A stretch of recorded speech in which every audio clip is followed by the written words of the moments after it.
السلام علیکم ورحمۃ اللہ وبرکاتہ۔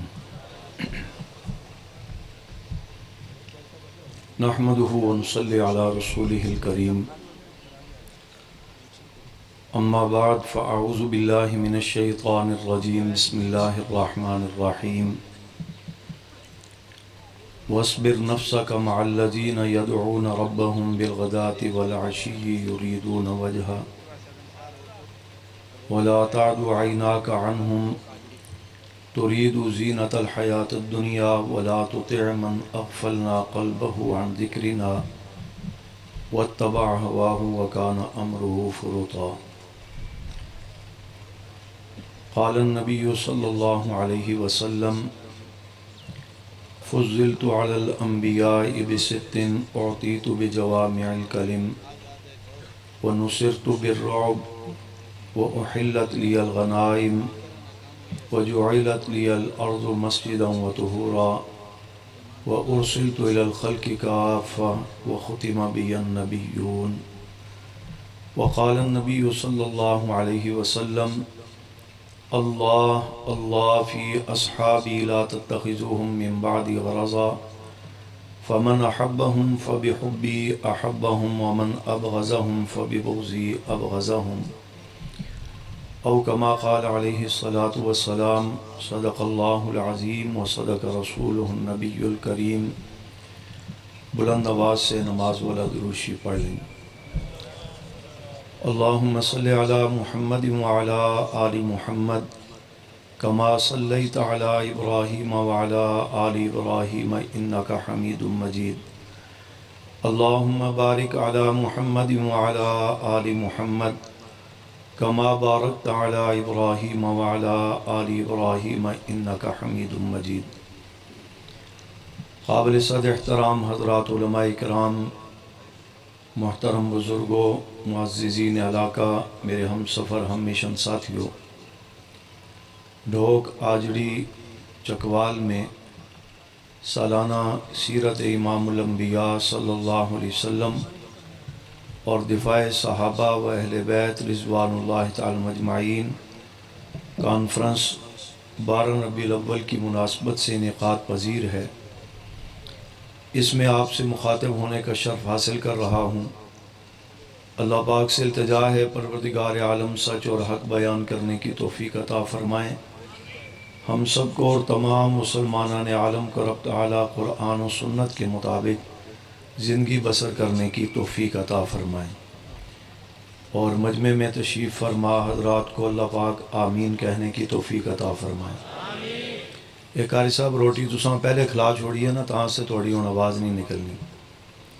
کتنے علمی بیان ہو رہے تھے اور ولولہ انگیز گفتگو، لیکن آپ لوگوں کا ایک مزاج بن گیا ہے کہ کوئی گنا شنا والا لیڈر آوے سٹیج تے، پھر اسی متحرک ہوئیے، کیمرے کڑیے، تصویراں بنائیے، اس دی گل دا جواب دئیے۔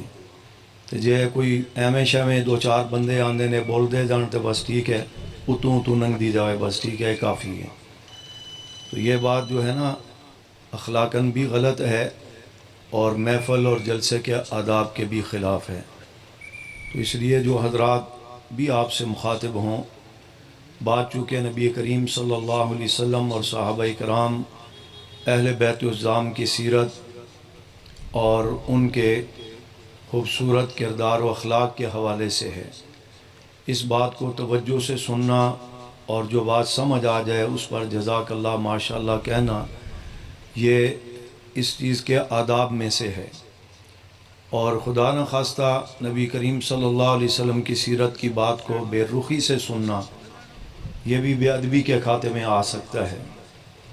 اس لیے تھوڑے بیدار ہو کر بیٹھے، انشاءاللہ حضرات تشریف لا رہے ہیں، ان کا ولولہ انگیز خطابات بھی ہوں گے، اور اس وقت تک قرآن کریم کی جو آیت مبارکہ میں نے آپ کے سامنے تلاوت کی ہے، اس کی روشنی میں نبی کریم صلی اللہ علیہ وسلم کی سیرت طیبہ اور حضرات صحابہ کرام رضوان اللہ تعالی مجمعین کی عظمت کے حوالے سے مختصراً چند معروضات آپ کے گوش و گزار کرنا چاہوں گا۔ سیرت کو عنوان بابرکت بسعادت عنوان ہے۔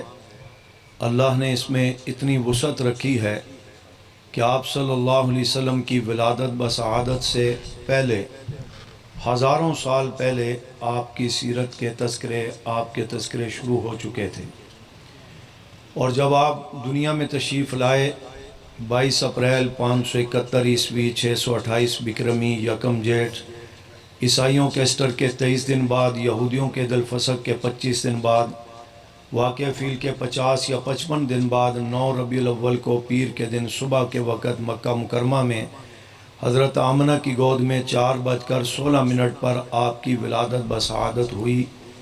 تو اس وقت بھی آپ کی سیرت کا تذکرہ چلا، اور پھر وہ سلسلہ اتنا چلا کہ 63 سال آپ کی موجودگی میں بھی آپ کی سیرت بیان ہوتی رہی۔ اب 1443واں سال گزر رہا ہے، آج بھی آپ کی سیرت کے چرچے ہو رہے ہیں، اور قیامت تک انشاءاللہ یہ سلسلہ چلتا رہے گا۔ لیکن اتنی وسیع سیرت اور اتنا وسیع عنوان، علماء، خطباء، فصحاء، بلغاء، شعراء بہت کچھ کہہ چکے، بہت کچھ لکھ چکے، بہت کچھ بیان کر چکے، اس کے باوجود آج تک اس بات کا دعویٰ کوئی نہیں کر سکا کہ میں نے آپ صلی اللہ علیہ وسلم کی سیرت کو مکمل بیان کر دیا ہے یا اس کا حق ادا کر دیا ہے۔ جس نے بھی اس میدان میں قدم رکھا، اپنی ساری توانائیاں، سارا علم، سارا زندگی صرف کرنے کے بعد خلاصتاً سب یوں ہی کہتے ہوئے نظر آتے ہیں کہ لا یمکن ثناء کما کان حقہ، بعد از خدا بزرگ توئی قصہ مختصر۔ اللہ کی ذات کے بعد اگر کسی کا مقام، شان، عظمت، فضیلت، رفعت، درجت، مرتبت ہے تو وہ صرف اور صرف امام الانبیاء حضرت محمد کریم صلی اللہ علیہ وسلم کی ذات گرامی کی ہے۔ جب ہم حق نہیں ادا کر سکتے تو پھر یہ عنوان بیان کیوں کیا جاتا ہے؟ ایک تو اس لیے کہ آپ کی سیرت کو بار بار بیان کرنے، سننے، سمجھنے سے اللہ پاک ہمیں آپ کی سیرت کو اپنانے کی توفیق عطا فرمائے، کہہ دو آمین، جو اصل مقصود بالذات ہے۔ اور دوسرا اس لیے کہ ہمارا نام آپ صلی اللہ علیہ وسلم کے مداحوں میں، ثناخانوں میں لکھا جائے تو یہ سعادت ہمارے لیے کم ہے، ہمارے لیے کم نہیں ہے، بہت بڑی سعادت ہے۔ آپ صلی اللہ علیہ وسلم کی جو تعریف، توصیف، جو مقام، شان اللہ نے بنایا، بتایا، ہماری مدح ثنا سے اس میں کوئی اضافہ نہیں ہوگا، لیکن ہماری سعادت ہوگی کہ ہم آپ کے مداحوں، ثناخانوں میں ہم بھی شامل ہوں گے۔ ما ان مدحت محمدا بمقالتی ولکن مدحت مقالتی بمحمدی، کہنے والے نے اسی مفہوم کو بیان کیا ہے۔ قرآن کریم کی جو آیت مبارکہ میں نے آپ کے سامنے تلاوت کی ہے، اللہ تبارک و تعالی نے اپنے محبوب صلی اللہ علیہ وسلم کی سیرت کو پورا قرآن، گویا کہ کان خلقہ القرآن، الحمد سے لے کر والناس تک اپنے محبوب کی سیرت بنا کر اسے امت کے سامنے، اپنے بندوں کے سامنے پیش کیا۔ ان میں سے جہاں آپ کی شان، تعریف، توصیف، مقام، مرتبہ اسے بیان کیا گیا، وہاں آپ کی ذمہ داریوں کو بیان کیا گیا، آپ کے آمد کے مقصد کو، ولادت کے مقصد کو بھی بیان کیا گیا، اور پھر جو مخالفتیں اور مخاصمتیں ہوئیں دشمنوں کی طرف سے، ان مواقع پر اللہ نے اپنے محبوب صلی اللہ علیہ وسلم کو تسلیاں بھی دی، اور مخالفت اور مخاصمت کرنے والے دشمنوں کو اگر کسی کے حصے میں ہدایت تھی تو اللہ نے ہدایت بھی عطا فرمائی، اگر بدبختی پر اڑے ہوئے اور ڈٹے ہوئے تھے تو اللہ نے ان کی حیثیتوں کو بھی واضح کر کے اپنے محبوب صلی اللہ علیہ وسلم کو اللہ نے شان عظمتوں سے نوازا، ان کی حوصلہ افزائی فرمائی اور دشمنوں کا رد کیا۔ سورۃ والضحیٰ اسی سلسلے کی صورت ہے۔ سورۃ علم نشرح کو پڑھا جائے تو وہاں بھی یہی عنوان ہے، نون والقلم وما یسطرون، یہ بھی وہی عنوان ہے، اور بہت ساری آیات اور صورتوں میں اس بات کو سامنے رکھا گیا۔ جو آیت میں نے آپ کے سامنے یہ پڑھی، جس طرح کفار اور مشرکین نبی کریم صلی اللہ علیہ وسلم کی ذات گرامی سے اور آپ کی نبوت اور رسالت سے پریشان اور سیخ پا تھے، اسی انداز میں آپ صلی اللہ علیہ وسلم پر ایمان لانے والے صحابہ کرام اہل بیت عظام سے بھی وہ پریشان ہوا کرتے تھے، اور وہ مختلف مواقع پر مختلف اظہار خیال کرتے تھے کہ یہ کل کے نوکر چاکر ہمارے غلام آج نبی کریم صلی اللہ علیہ وسلم کے اوپر ایمان لانے کے بعد ان کی صحبت میں بیٹھ کر مقام صحابیت پر فائز ہو چکے ہیں، اور ان کی شان اللہ نے اتنی بڑھا دی ہے کہ یہ چلتے زمین پر ہیں تو ان صحابہ کے پاؤں کے آہٹ کی آواز جو ہے وہ جنت میں سنائی دیتی ہے۔ یہ صحابہ جن گھوڑوں پر سوار ہو کر جہاد کرتے ہیں، اللہ پاک ان گھوڑوں کی ٹاپوں کی قسمیں قرآن پاک کی زینت بناتے ہیں۔ اللہ پاک ان کے نتنوں میں پڑنے والی گرد و غبار کے تذکروں کو قرآن پاک کی زینت بناتے ہیں، اور وہ پریشان ہوتے تھے کہ ان صحابہ کے لیے اللہ کے سلام آتے ہیں، جبرائیل ان کو سلام لا کر اللہ کے پیش کرتے ہیں، اور ان کے لیے قرآن کریم میں ان کی شان میں آیات نازل ہوتی ہیں۔ ان چیزوں سے وہ بڑے پریشان ہوا کرتے تھے۔ چنانچہ اسی سلسلے کی ایک کڑی ہے، ایک موقع پر کفار نے نبی کریم صلی اللہ علیہ وسلم کو یہ پیغام دیا کہ بہت لڑائی ہو چکی، بہت ہم نے مخاصمتیں کر لی، اب ہم چاہتے ہیں کہ آپ کی محفل میں بیٹھ کر آپ سے دین کی دعوت اور تبلیغ کی بات کو تسلی سے سنیں، اور پھر ہم آپ پر ایمان لے آئیں یا ایمان لانے کے معاملات پر غور کریں۔ اللہ کے رسول صلی اللہ علیہ وسلم چونکہ رحمت للعالمین تھے، لعلک باخع نفسک الا یکونوا مؤمنین، آپ چاہتے تھے کہ یہ ساری انسانیت کلمہ پڑھ کے مسلمان ہو جائے، تو آپ نے یہ نہیں سوچا کہ کل تک یہ میرے ساتھ کیا کرتے رہے اور مجھے مارتے رہے، ظلم و تشدد کا نشانہ بناتے رہے، میرے صحابہ کو ستاتے رہے، آج یہ میری محفل میں بیٹھنا چاہتے ہیں۔ آپ نے اس بات پر کوئی بھی عذر نہیں کیا، بلکہ رحمت للعالمینی کو سامنے رکھ کر اپنی ذمہ داری کو نبھاتے ہوئے فرمایا کوئی بات نہیں، جب آپ آئیں میرے دروازے کھلے ہیں، آپ آ کر بیٹھیں۔ میں پہلے بھی آپ کو اللہ کی وحدانیت کی طرف بلا رہا تھا، دین اسلام کی طرف بلا رہا تھا، اب بھی میں آپ کو اسی طرف دعوت دوں گا، آپ آ کر بات سنیں، غور کریں، شاید اللہ پاک آپ کو ہدایت دے دے۔ تو آپ نے فرمایا جی بسم اللہ، جس وقت بھی آنا چاہیں میرے دروازے کھلے ہیں۔ لیکن ان کے دل و دماغ، سوچ و فکر میں خباثت تھی، اور وہ نبی کریم صلی اللہ علیہ وسلم اور آپ کے صحابہ اہل بیت کو معاذ اللہ نیچا دکھانا چاہتے تھے۔ کئی بار پہلے مذاق اڑا چکے تھے، یہاں بھی گویا کہ ان کا پلان مذاق اڑانے کا تھا۔ انہوں نے کہا کہ ہماری ایک شرط ہے، اس شرط پر آ کر ہم آپ کے پاس بیٹھیں گے، آپ کی بات سنیں گے۔ فرمایا بتاؤ کون سی شرط ہے؟ کہنے لگے جب ہم آپ کی محفل میں آ کر کے بیٹھیں تو آپ اپنی محفل سے ان صحابہ کو اٹھا دیں۔ آپ اپنی محفل سے ان بولیں تاکہ آپ کی توجہ میری طرف ہو، سارے بولیں جن کو بات سمجھ آ رہی۔ کافروں نے مطالبہ رکھا ہم آپ کی بات سننا چاہتے ہیں، لیکن شرط یہ ہے کہ جب ہم آپ کی محفل میں آئیں تو آپ ان صحابہ کو اپنی محفل سے، سارے بولیں جن کو بات سمجھ آئی ہے۔ مجھے دوسری تقریر بھی کرنی آتی ہے کہ جس میں آپ شروع میں آپ بھی جذبات میں آ جائیں اور میں بھی جذبات میں آؤں، اور پھر اگلے سال یہ جلسہ مشکل سے ہو۔ آپ یہی چاہ رہے ہیں؟ نہیں ہے تو پھر زور سے بولیں کہ وہ محفل سے کس کو اٹھا دیں، اور بلند آواز سے، اور بلند آواز سے صحابہ کو محبوب صلی اللہ علیہ وسلم کی مجلس سے اٹھا دیا جائے، پھر ہم آ کر کے بیٹھ کر آپ کی بات سنیں گے۔ یہ واقعہ تقریباً 2 مواقع پر پیش آیا۔ قریب تھا کہ نبی کریم صلی اللہ علیہ وسلم اپنی رحمت للعالمین اور اس جذبے کو سامنے رکھ کر یہ فرما دیتے میرے صحابہ کوئی بات نہیں، آپ کچھ دیر کے لیے ادھر چلے جائیں، یہ کافر ہیں میری بات سننا چاہتے ہیں، شاید اللہ ان کو ہدایت دے دے، آپ ادھر بیٹھ جائیں۔ تو آپ تو اپنے ہیں، ایمان لائے ہوئے ہیں، میرے ہیں، میں آپ کا ہوں، کوئی مسئلہ نہیں، اس میں کوئی حرج نہیں۔ لیکن اللہ تبارک و تعالی چونکہ ان کافروں کی اس صورتحال کو جانتے تھے، حضور علیہ السلام قریب تھا، صحابہ سے کہتے کہ آپ ادھر تشریف لے جائیں۔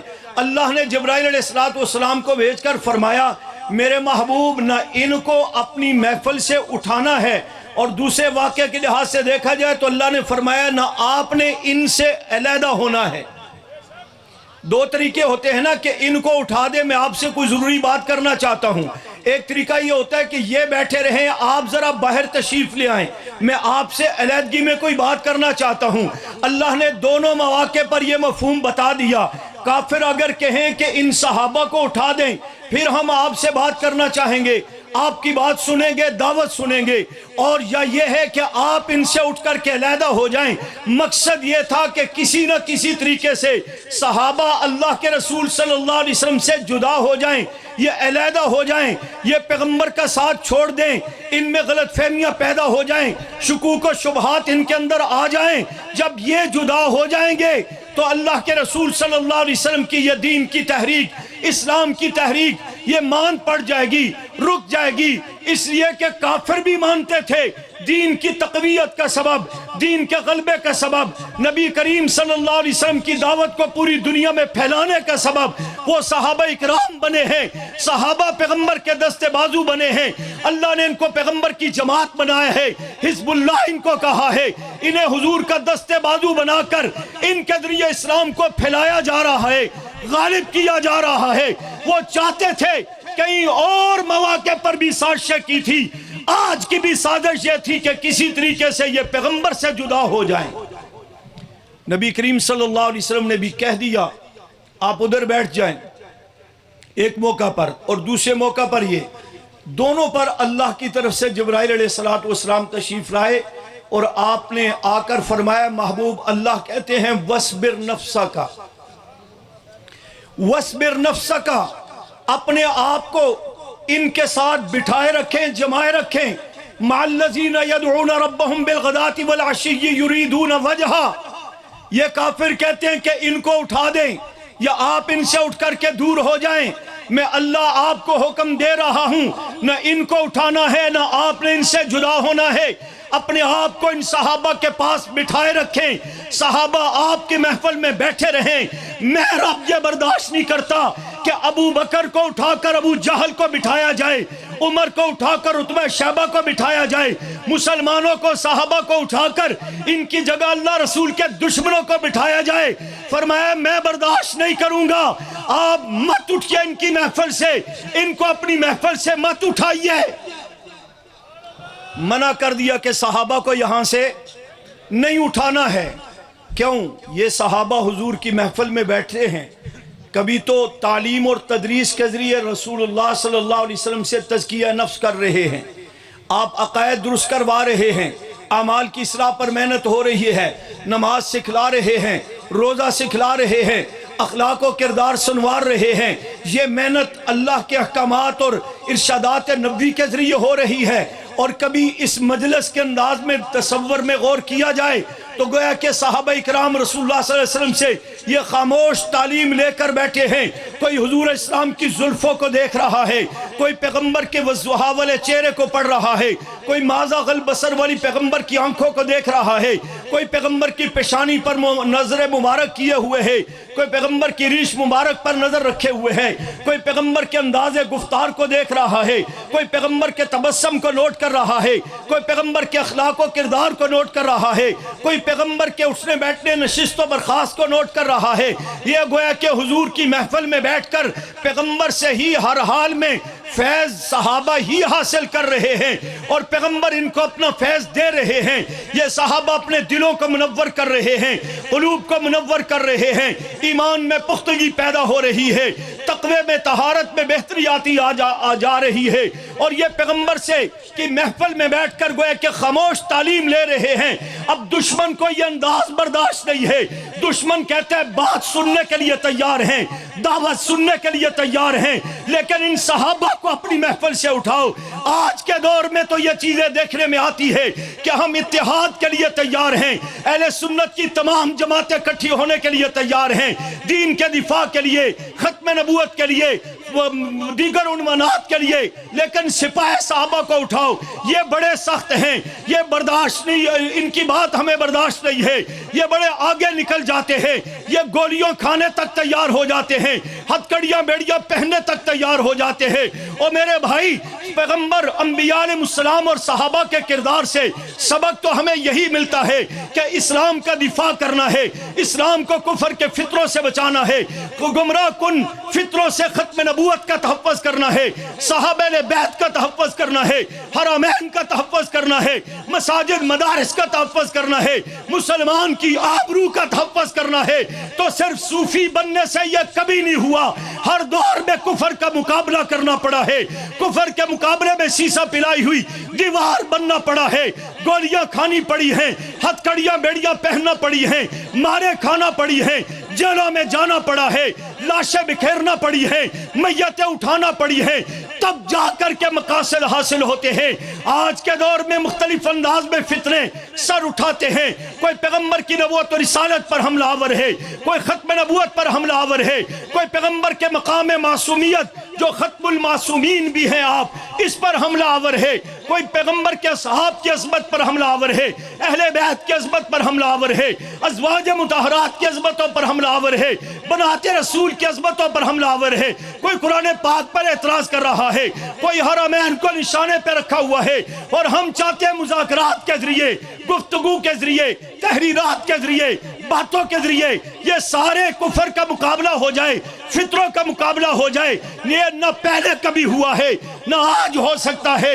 اس کے لیے ضروری ہے انبیاء کی طرح، صحابہ کی طرح، اہل بیت کی طرح، اکابر کی طرح جان تیری پر رکھ کر کے میدان عمل میں نکلنا، سیسا پلائی ہوئی دیوار بن کر کے سنا سپر ہو کر کفر کی آنکھوں میں آنکھیں ڈال کر بات کرنے سے یہ مسائل حل ہوا کرتے ہیں، اور دشمن دم دبا کر کے بھاگا کرتا ہے، ورنہ اس کی سازش یہی ہوتی ہے یہ ادھر سے جدا ہو جائیں، یہ بیچ میں نہ بیٹھے وہ نہ بیٹھے۔ یہ 1400 سال پرانا وتیرہ ہے کہ صحابہ کو اٹھاؤ پھر بات کریں گے۔ اب کہتے ہیں سپاہ صحابہ کو اٹھاؤ پھر بات کریں گے، اور کئی جگہ پر سپاہ صحابہ آتی ہے تو بعض لوگ خود ہی اٹھ کر کے چلے جاتے ہیں کہ یار کہیں میرا نام نہ آ جائے کہ آپ کن کے ساتھ بیٹھے تھے۔ کوئی بات نہیں ہے، اللہ پاک کا ایک یہ ویڈیو شیڈیو بھی بن رہی ہے نا، ایک اللہ پاک کے ہاں بھی ویڈیو بن رہی ہے، وہ سب کچھ دیکھ رہے ہیں۔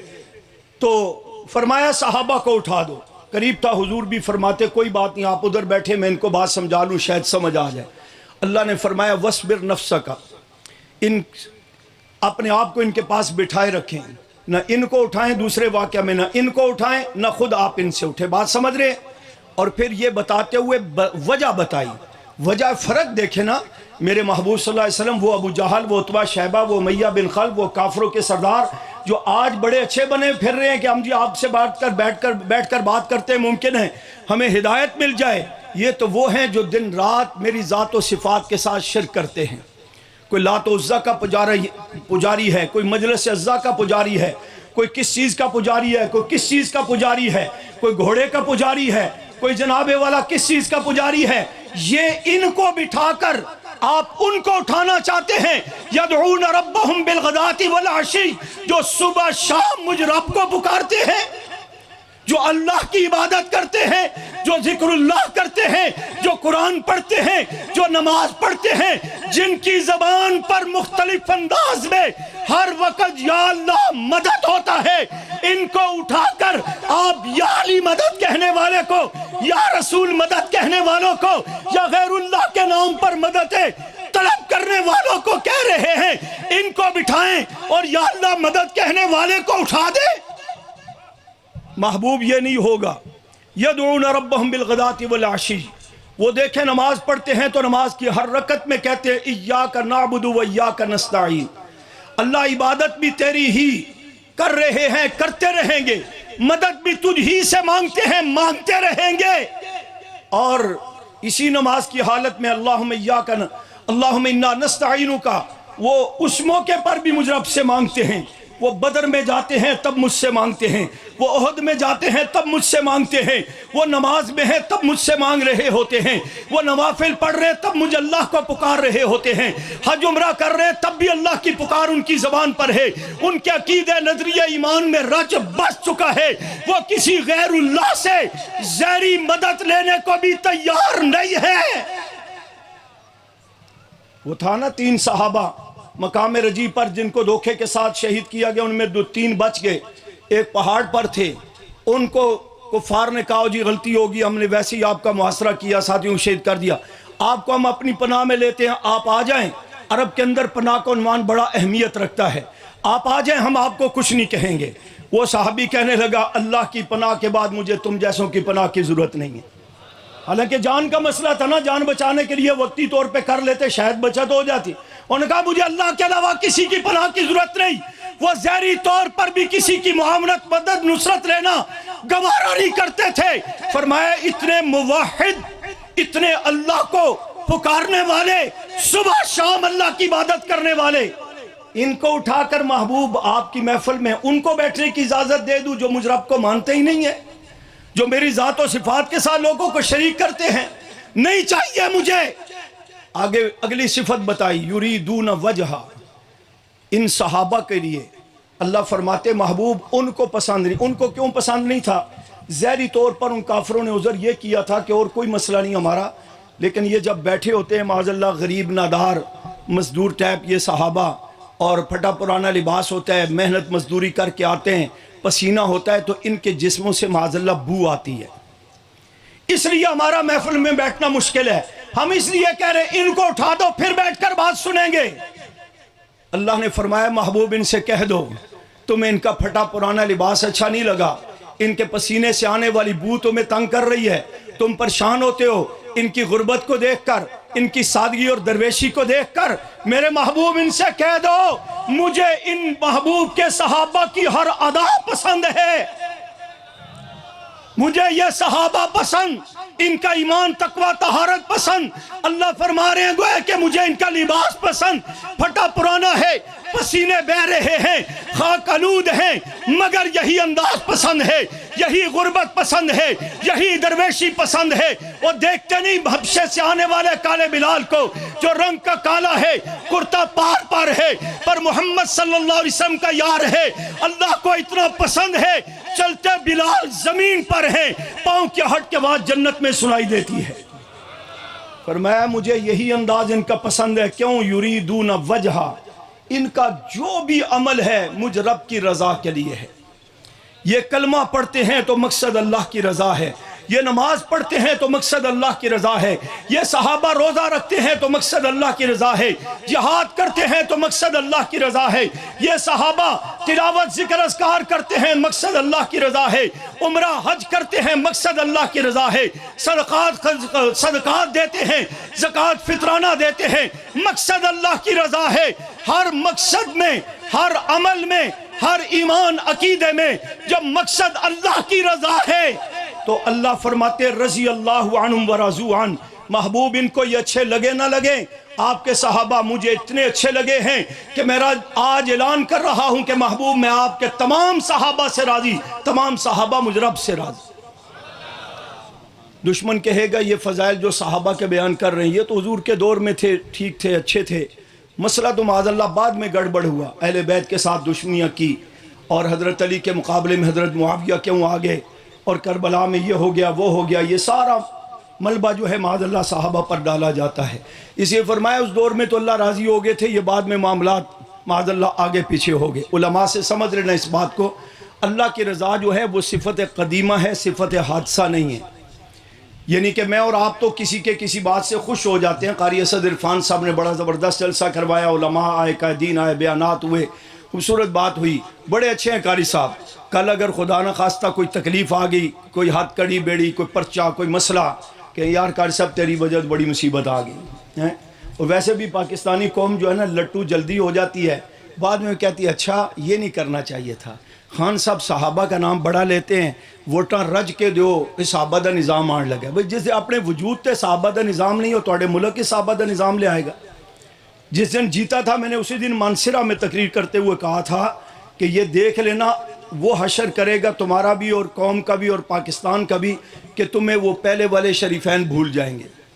پھر آپ نے 4 سال دیکھ لیا، اور وہ جس کو کلمہ نہیں صحیح پڑھنے آتا، جس کو خاتم النبیین کا لفظ نہیں آتا، اس کے لیے ہم کہتے ہیں کہ جناب والا یہ اسلام لائے گا۔ وہ صحابہ جو حضور اسلام اور اللہ کے احکام کو لے کر نافذ کر گئے، انہوں نے پہلے اپنے وجود پر، اپنے ماحول معاشرے، اپنے گھروں میں اس چیز کو نافذ کیا، اس کے بعد ماحول معاشرے میں اس چیز کو نافذ کر کے دکھایا۔ تم اپنے وجود پر تو نافذ کر لو، بعد میں ملک میں نافذ کرنا۔ پھر کہہ دیا جی کہ یہودیوں کا ایجنٹ ہے، مولوی صاحب نے کہا، تو میں نے کہا جو آپ لے کر کے آئے ہیں یہ کون سے مسلمانوں کے ایجنٹ ہے؟ یہ عیسائیوں کے ایجنٹ ہے۔ ان کو بھی تو قرآن کی آیت نہیں پڑھنے آئی۔ وہ ابھی جو وزیر اعظم صاحب گئے تھے نا باہر ملک، پتہ نہیں امریکہ یا کہاں گئے ہوئے تھے، وہ دیکھ کر کے قرآن پڑھ رہے تھے، پھر بھی نہیں پڑھا جا رہا تھا۔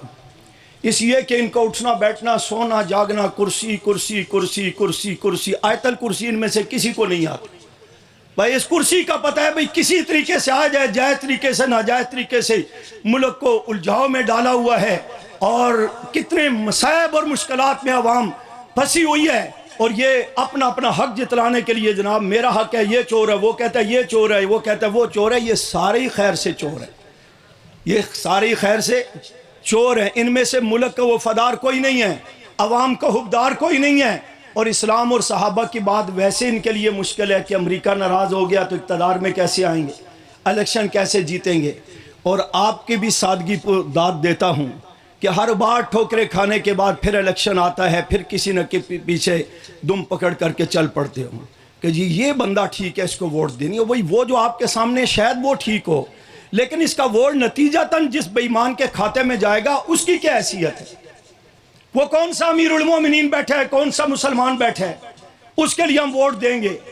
اور آپ کی جماعت کو بھی چسکا ہے ان چیزوں کا، ابھی آئیں گے حضرات، سیاست کی بات ہوگی تھوڑی دیر کے بعد۔ اس کے لیے بھی میں ضمناً جملہ کہہ کے اپنی بات پوری کرتا ہوں۔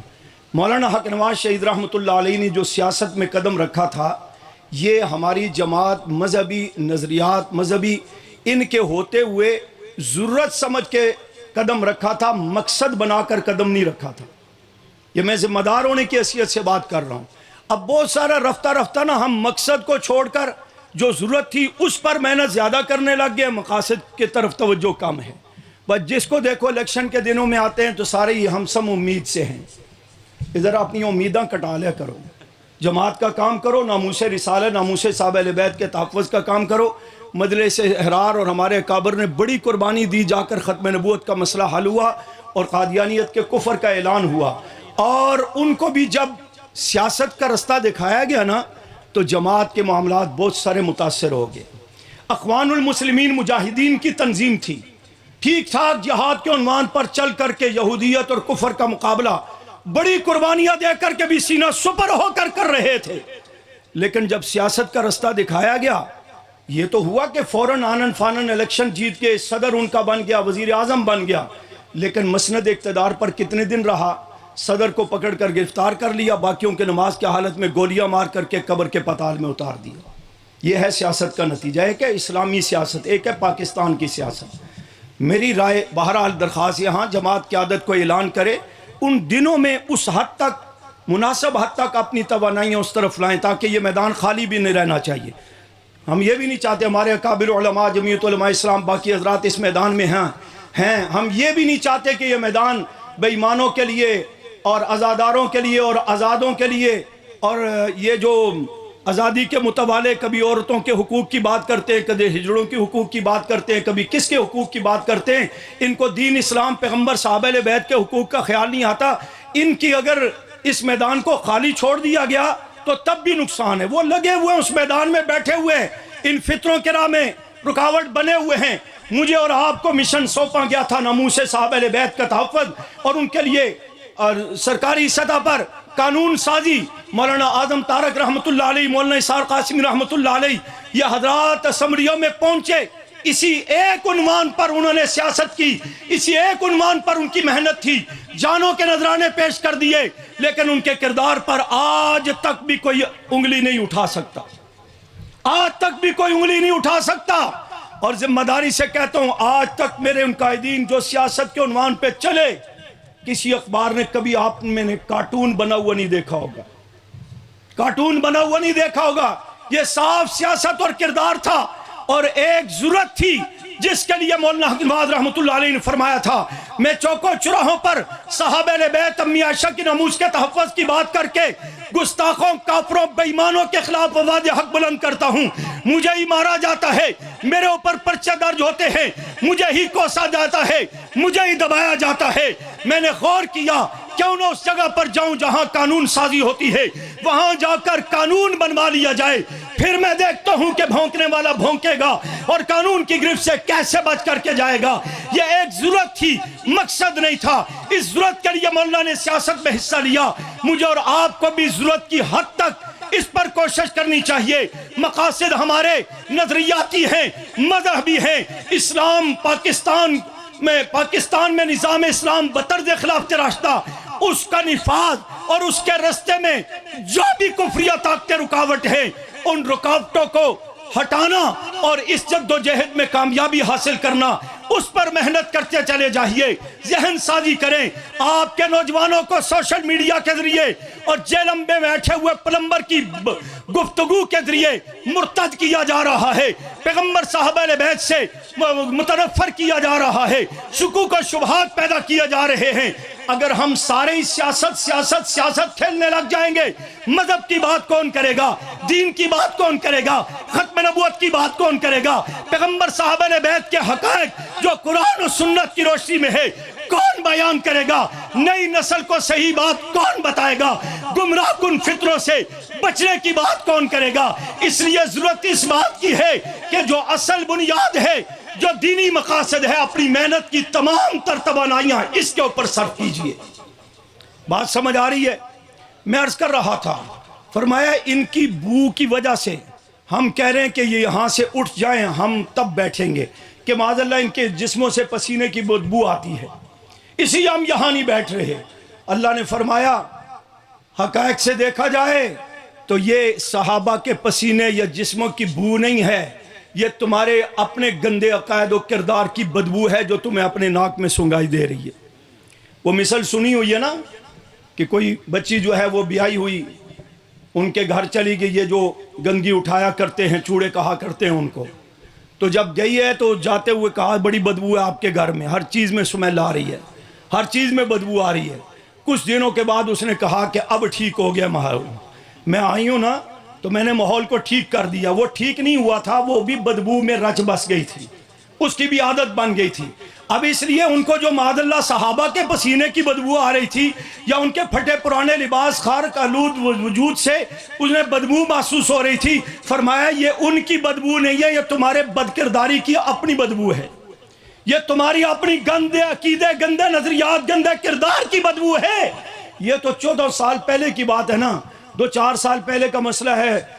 یہ سندھ کے ایک وزیر نے کہا تھا، اپنے منہ سے کہا تھا، تمہیں پتہ نہیں میں بدبودار قسم کا شیعہ ہوں، مجھے اس کا نام ذہن میں نہیں ہے، کچھ جام صاحب تھے، پتہ نہیں کون سا جام تھا، ہیں جی، ذوالفقار مرزا جزاک اللہ، اس نے کہا تھا میں بدبودار قسم کا شیعہ ہوں، یعنی کہ میں اگر کہوں گا تو یہاں کے اہل تشیع کو شکایت ہوگی، یہ میں اس کا قول دہرا رہا ہوں، باقی تو سب کو پتہ ہے عمل کیا ہے، کردار کیا ہے، ماحول کیا ہے، یہ سارے معاملات ہیں۔ تو فرمایا جن صحابہ کے لیے، مولانا آگے قریب نہیں ہے نا، آپ نے کہا تھا اسٹیج پر آئیں گے تو مجھے پہلے بتائیں نا، آپ میرا پتہ تو ہے آپ کو، مجھے پہلے کہا جی وہ آئیں گے۔ اب میں کمپیوٹر تو نہیں ہوں کہ بھئی کوئی آئے گا تو تقریر بڑھانی ہے، نہیں آئے گا تو گھٹانی ہے، روک لینی ہے، بریک لگا دینی ہے۔ 2 مہینے ہو گئے میں بیانات نہیں کر رہا ہوں، قاری صاحب کو پتہ ہے، رات کو تھوڑا سا بیان کیا میں نے ٹیکسلا میں، ابھی میں آپ سے بات کر رہا ہوں تو میں مختصر کر لیتا ہوں۔ تو میں عرض کر رہا تھا یریدون وجہا، فرمایا تجھے ان کے پسینے کی بو آ رہی ہے، تجھے یہ پسند نہیں، لیکن رب کو اتنے پسند ہیں کہ ان کا ہر عمل اللہ کی رضا کے لیے ہے، اللہ کی رضا کے لیے ہے، اور اللہ ان سے راضی ہوا۔ بات میں کر رہا تھا، اللہ کی رضا صفت قدیمہ ہے، صفت حادثہ نہیں ہے۔ یہ نہیں کہ اس وقت راضی ہوئے بعد میں پھر کوئی شکوہ شکایت پیدا ہوا اللہ پھر ناراض ہو گئے، یہ عام انسان کی صفت ہے۔ اللہ کی صفت صفت رضا، صفت قدیمہ ہے، صفت حادثہ نہیں ہے۔ جو اللہ نے فرمایا رضی اللہ عنہ ورضوا عنہ، محبوب آپ کے تمام صحابہ سے راضی، یہ تمام صحابہ مجھ رب سے راضی، یہ رضا دائمی تھی، عارضی نہیں تھی۔ اللہ اپنے محبوب کے صحابہ سے ہمیشہ کے لیے، بلند آواز سے ہمیشہ کے لیے راضی ہے، اور صحابہ اپنے رب کی رضا پر بھی راضی ہیں۔ یریدون وجہا، آگے جملہ ہے، وقت ہوتا تو میں اس پہ کچھ چلتا، میں نے تو بیچ میں باتیں اضافی شروع کر دی کہ ابھی مولانا نہیں آئے تاکہ میری تقریر پوری ہو جائے۔ مولوی صاحب نے کہا تھا نا بھئی درود شریف پڑھو، انہیں کہا کہ بھئی ابھی آپ نے 10-15 منٹ اور بات کرنی ہے، وہ بیچارہ تیاری اتنی کر کے آیا ہوا تھا، انہیں کہا جی درود شریف پڑھو، تو پڑھنے والے بھی آگے الحمدللہ رب العالمین کچھ اس طرح شروع کر دیا۔ تو میں بات ختم کرتا ہوں، وَلَا تَعْدُ عَيْنَاكَ عَنْهُمْ، اس پہ غور کر لینا، علماء سے پوچھ لینا، بڑا پیارا جملہ ہے۔ ساری دنیا نبی کریم صلی اللہ علیہ وسلم کے حسن و جمال کی زیارت اور دیدار کے لیے بیتاب، صحابہ جو آپ کے ارد گرد بیٹھتے تھے مسجد نبوی میں، کیا منظر ہے، نعت خوان حضرات آپ کے سامنے بیان کریں گے، وہ جناب بیتاب اس ساری صورتحال کو دیکھ کر میں اور آپ بھی آج دعائیں کرتے ہیں کہ اللہ ہم گناہگاروں کی آنکھوں کو خواب میں ہی حضور کا دیدار نصیب کر دیں، اور سیرت اگر ہم اپنا لیں، اللہ ہم سب کو توفیق دے تو کل قیامت کے دن اللہ پاک یہ سعادت ضرور عطا فرمائیں گے، حوض کوثر پر بھی، جنت میں بھی، کہہ دو آمین انشاءاللہ۔ جو ساری دنیا پیغمبر کے وضحا والے چہرے کو دیکھنے کے لیے بیتاب ہے، آج اس پیغمبر کو حکم ہے محبوب وَاصْبِرْ نَفْسَكَ، اپنے آپ کو ان کے پاس سے اٹھانا بھی نہیں ہے، یہ دن رات اللہ کی عبادت کرنے والے ہیں، اور جو عمل کرتے ہیں یہ صحابہ اللہ کے رضا کے لیے کرتے ہیں۔ وَلَا تَعْدُ عَيْنَاكَ عَنْهُمْ، محبوب آپ کی نگاہ بھی ان کے چہرے سے ادھر ادھر نہیں ہونے چاہیے، یعنی کہ آپ کی توجہ، آپ کی محبت، آپ کی شفقتیں، آپ کی رحمتیں، آپ کی رافتیں انہی صحابہ کے ساتھ اتنی مضبوط ہو جنہوں نے محبوب آپ کے ایک حکم پر لبیک کہتے ہوئے سب کچھ لٹا دیا۔ آج ان وقتی طور پر ان وڈیروں کے کہنے پر، ان کافروں کے کہنے پر آپ ان کو اٹھانا چاہ رہے ہیں، میرا بھی یہ برداشت نہیں کرتا۔ آپ بیٹھے بھی رہیں ان کے پاس، ان کو بھی اپنے پاس بٹھائے رکھیں۔ وَلَا تَعْدُ عَيْنَاكَ عَنْهُمْ، محبت و شفقت و رافت کی نظریں ان پر اتنی ہو کہ آپ کی نگاہ نبوت ان صحابہ کے چہروں سے ہٹنی نہیں چاہیے، کوئی یہ محسوس نہ کرے کہ مجھ سے آج بے رخی کر لی گئی ہے۔ اگر کہیں کی گئی ہے نا تو اللہ نے وہاں بھی جبرائیل السلام کو بھیج کر کہہ دیا تھا عَبَسَ وَتَوَلَّىٰ أَن جَاءَهُ الْأَعْمَىٰ وَمَا يُدْرِيكَ لَعَلَّهُ يَزَّكَّىٰ۔ اس غیر کے لیے آپ اس کو نظر انداز کر رہے ہیں جو آپ کا ہے، آپ کا بن چکا ہے، آپ کا رہے گا، اس کو نظر انداز کر کے آپ غیر کو اہمیت دے رہے ہیں۔ آئندہ محبوب ایسا نہ کرنا۔ یہاں بھی کہا محبوب ان کے چہروں پر نظر جمائے رکھیں۔ یہ ابو بکر بیٹھا ہے، آپ کی نگاہ نبوت ان کے چہرے پہ ہونی چاہیے۔ یہ عمر، عثمان و علی و معاویہ ہیں، ان کے چہرے پر بھی آپ کی نگاہ نبوت۔ پھر پورے واقعات ابو محذورہ ایمان کیسے لائے، باقی صحابہ اکرام کے واقعات ہیں، ان میں سے یہ اگر بلال حبشے کا بیٹھا ہے، یہ خبیب بیٹھا ہے، یہ صہیب رومی آ کے بیٹھا ہے، یہ دیگر صحابہ بیٹھے ہیں، کوئی غریب ہے، کوئی نادار ہے، کوئی اچھے واضح کلر والے ہیں، کسی کا رنگ اگر حبشہ میں ہونے کی وجہ سے ان کا رنگ اگر سخت بھی ہے، گندمی ہے، لیکن محبوب سب کے چہروں پر آپ کی نگاہ نبوت رہے۔ حضور السلام جب روضہ مبارک سے باہر نکلا کرتے تھے نا تو صحابہ اکرام حضور علیہ السلام کے دیدار سے اپنی آنکھیں منور کیا کرتے تھے۔ قربان میرے ماں باپ صحابہ آپ کی عظمتوں پر۔ ان میں سے بعض صحابہ کا انداز یہ تھا، نگاہ نیچے کر لیتے تھے۔ حضرت عثمان رضی اللہ عنہ تصور میں حضور کا دیدار کرتے تھے، لیکن ابو بکر و عمر کو یہ سعادت حاصل تھی، حضور روضہ مبارک سے تشریف لاتے، میرے آقا ابو بکر عمر کو دیکھ کر مسکراتے، ابو بکر عمر حضور کو دیکھ کر مسکراتے، آنکھوں آنکھوں میں اشارے ہوگے، تم ہمارے ہم تمہارے ہوگے، اس انداز کی وضاحتیں ہوا کرتی تھی۔ اسی ابو بکر نے غار سور میں پاؤں پر سانپ کے ڈنگ سہتے ہوئے نبوت کے چہرے کا دیدار کیا۔ میری آنکھ کھلی جب آنسو حضور کے چہرے پر گرا تو کہا رو رہے ہو جی آقا، کیا ہوا؟ سانپ نے ڈنگ مارا ہے۔ بتایا کیوں نہیں، جگایا کیوں نہیں؟ فرمایا آپ کے آرام میں خلل نہ پڑے۔ حضور اٹھ کے بیٹھ گئے، کہا تمہیں پتہ ہے سانپ کے کاٹنے سے بندہ مر جاتا ہے، جان چلی جاتی ہے؟ صدیق اکبر فرماتے آقا جان چلی جائے، جاتی ہے جائے، یہ لمحے ٹھہر جائیں۔ شان صدیق اکبر، مقام صدیق اکبر، شان صحابہ، خلافت راشدہ۔ ابھی تو یہ جاگے ہیں، میں نے شیعت کے کفر پر بھی کچھ کہنا تھا اور آپ نے نعرے لگا کر بات ختم کی طرف لے آئے ہیں، چلیں وہ حضرات خود سمجھیں گے۔ تو حضرت صدیق اکبر سے کہا کہ آپ کو پتہ ہے جان چلی جاتی ہے؟ فرمایا جان جاتی ہے چلی جائے، یہ لمحے، بولو نا یار، یہ لمحے ٹھہر جائیں۔ کیوں؟ النظر الی وجہ رسول اللہ صلی اللہ علیہ وسلم، آپ کا چہرہ مجھے ساری دنیا میں سب سے زیادہ محبوب ہے۔ یہ بدبخت چکوال میں بیٹھ کر کہتے ہیں جی وہ بدر سے بھاگ گئے تھے، حنین میں بھاگ گئے تھے، قرآن میں لکھا ہے فلاں تھا۔ اور ظالم ایک آدھ جنگ میں اگر وقتی طور پر پاؤں اکھڑا ہے تو اس کو لے کر تو ڈنڈورا پیٹتا ہے۔ جو 50 جنگوں میں صحابہ نے استقامت کا مظاہرہ کیا، بعض صحابہ جنگ کے دوران اپنے پاؤں زمین میں دسا دیا کرتے تھے کہ فطرتی طور پر بھی بھاگنا نہ پڑے، بھاگنا پڑے بھی تو بھاگ نہ سکیں۔ تم ان کو کہتے ہو چھوڑ گئے تھے۔ احد میں وقتی پریشانی ضرور ہوئی، وہ امت کی تنبیہ کے لیے ایک سبق تھا، لیکن 14 جلیل القدر صحابہ ابو بکر، عمر، عثمان، علی، طلحہ، زبیر سمیت حضور کے ساتھ سائے کی طرح مضبوط تھے۔ بات رہ گئی صدیق اکبر رضی اللہ تعالیٰ عنہ کی۔ جنگ کے دوران تو پتہ نہیں حملہ ہوگا دشمن کا یا نہیں ہوگا، یہاں تو سانپ حملہ کر رہا ہے، صدیق اکبر پاؤں پر سانپ کے ڈنگ سہ رہا ہے، تو کہتا ہے بھاگ گیا تھا، یہ پاؤں بھی نہیں ہلاتا کہ میرے محبوب کے آرام میں خلل پڑے، میں مان لوں کہ یہ صدیق نبوت کو اکیلا چھوڑ کے بھاگ جاتے تھے؟ بات سمجھ آئی؟ فرمایا آقا میں کہتا ہوں یہ لمحے ٹھہر جائیں، کیوں؟ اللہ کے رسول جی بھر کے زیارت تو کر لوں، پتہ نہیں آئندہ یہ موقع ملے گا یا نہیں ملے گا۔ فرمایا صدیق اکبر مذاق کرتے ہو، روزانہ میرا دیدار کرتے ہو، روزانہ زیارت کرتے ہو۔ فرمایا کہ روزانہ کی زیارت اور رات کی زیارت میں فرق ہے۔ کیا مطلب؟ آپ بیٹھے ہیں مولانا عبد القدوس صاحب دامت برکات عالیہ، دیگر علماء، آپ قسم بھی اٹھا لیں کہ ہم نے صرف ان کو دیکھنا ہے، اس کے باوجود یہ بینر بھی، یہ باقی حضرات معزز یہ بھی آپ کو نظر آئیں گے۔ میں کہوں جی میں نے صرف ادھر دیکھنا ہے، میری آنکھوں میں پورا مجمع نظر آئے گا، یہ آنکھ کا دائرہ قہر ہے نظر کا۔ صدیق یہ کہنا چاہتے تھے آقا دیدار تو روزانہ کرتا ہوں، لیکن ساتھ عمر بیٹھے ہوئے بھی نظر آتے ہیں، علی بھی بیٹھے ہوئے نظر آتے ہیں، عثمان بھی نظر آتے ہیں، معاویہ اور بلال بھی نظر آتے ہیں، گود میں حسن و حسین بھی نظر آتے ہیں۔